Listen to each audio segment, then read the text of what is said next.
welcome to a Carfection Plus film about the 992. Now, Drew put out on the Carfection Instagram account at Carfection Films a shout out for any of your questions about this latest generation of 911, and in this I'm going to attempt to answer them. So here we go.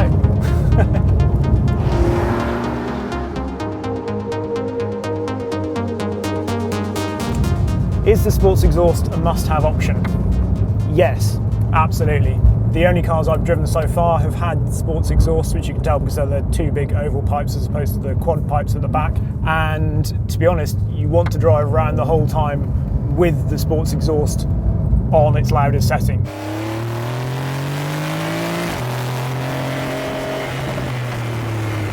So yes, sports exhaust definitely, and I think there's definitely room for an even louder sports exhaust, to be honest. So possibly aftermarket tuners might be doing rather well. Can it be used in daily life driving 3 small kids to school? Yes. This car has been spec'd with ISOFIX both in the back and in the passenger seat. You have to obviously make sure that whatever child seat you've got does fit in the slightly sort of narrow rear seats, but yeah, I think you'd probably be the coolest dad in the school car park, taking all the children to school in one of these. Does it feel large? Now, this is something I have seen people say, because it certainly looks larger at the front.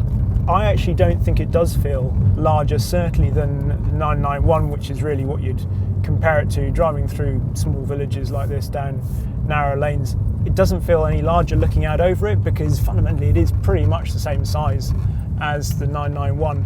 And the thing is that the steering in this, because it's so positive, you've got a really nice feel around the dead ahead. You've got confidence in that front end. So no, not yes. If you jumped out of a 996 or sort of 993, then yes, a 992 is going to feel large. But compared to other modern day cars and the previous generation of 911, no, I don't think it does feel large. Steering feel compared to 991.2. I think it does feel better than 991.2. It's not wriggling with feedback like a GT car, but because you've got this wider front end and it's more positive, and it definitely feels more consistent. Certainly in the 2S, not so much in the 4S, but in the 2S, you've just got much more positivity around the straight ahead. So yes, I think steering feel is better in the 992 than it was in the 991 Gen 2. How are the ergonomics of PCM controls whilst driving? Well, obviously we've got this big touchscreen here. Previously in the 991, you'd always rest your hand on either the manual gear lever or the gear selector for PDK boxes and touch the screen there. Now you've got this little sort of lip along here, which is quite useful for resting your hand. It is quite a long way away. I mean, I've got great long arms here and it's still quite a stretch. I don't like the fact you have to go into the screen here to adjust for example, the exhaust if you want to make that louder. You have got the dampers button here and the nose lift and things like that. I would like to see more buttons with the things that you want to use more regularly. It's fine. There is quite a lot going on this screen. It looks beautiful. Touchscreens in general, I'm not particularly sold on their usability, but it is nice and reactive, which is certainly what you do want with a touchscreen. Does it have cup holders?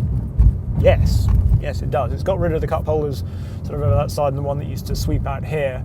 There's one still for the passenger over there. Now, generally you can get a cup holder to go in this little cubby hole down here, which is fine, particularly as you've got rid of the gear selector up here.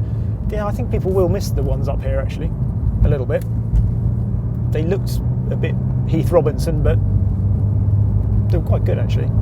Does it feel like an evolution or a revolution from the 991?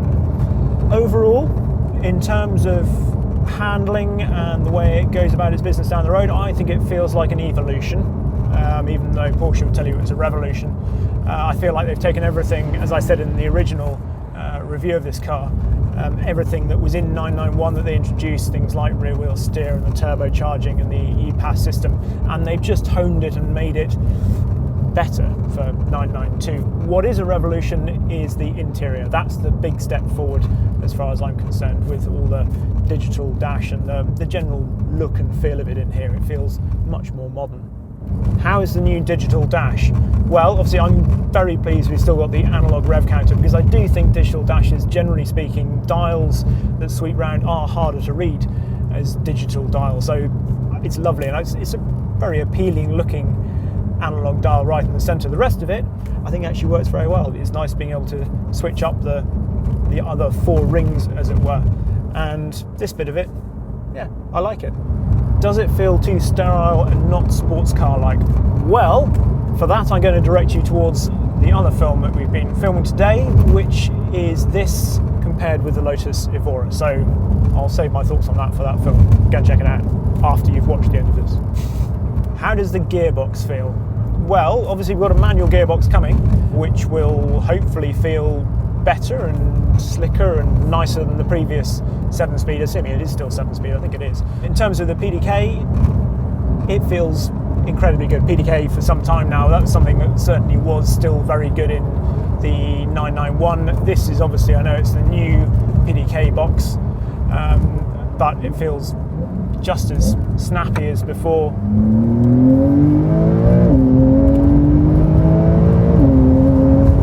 Couldn't ask for anything sort of swifter than that in terms of the changes, could you? What is the biggest change mechanically? For me, it's the wider front end, because it now, just the way it turns into corners with greater grip and alacrity, yeah, that's the biggest change for me. Is rear wheel steer a must-have option? Well, I have only driven cars with rear wheel steer fitted. It's obviously what the press office thinks is essential. However, I have spoken to somebody that has driven a car without rear wheel steer, and I trust his opinion implicitly, and he said that the car still felt absolutely fantastic. It felt every bit as responsive and faithful, and there was no lack of turning with the car. You do get slightly quicker steering if you don't have the as in steering for the front wheels, if you don't have rear wheel steer, so it should certainly sort of balance things out in a lot of situations. Are there any must-have options? Well, for me, obviously there's rear wheel steer, which we just talked about, which is about 1,500 quid. The same sort of price, about 1,600 pounds, is Sport Chrono. Now, the reason that I think that is probably a good thing to spec is that you get this little switch down here, which, as we talked about, the screen up here can be a little sort of fussy to navigate, and just having this down here, which goes between sport, normal, sport plus, individual, wet, all those modes, makes it, well, just that much easier to use and enjoy every day, I think. Oh, and the exhaust. The exhaust is obviously a must-have option.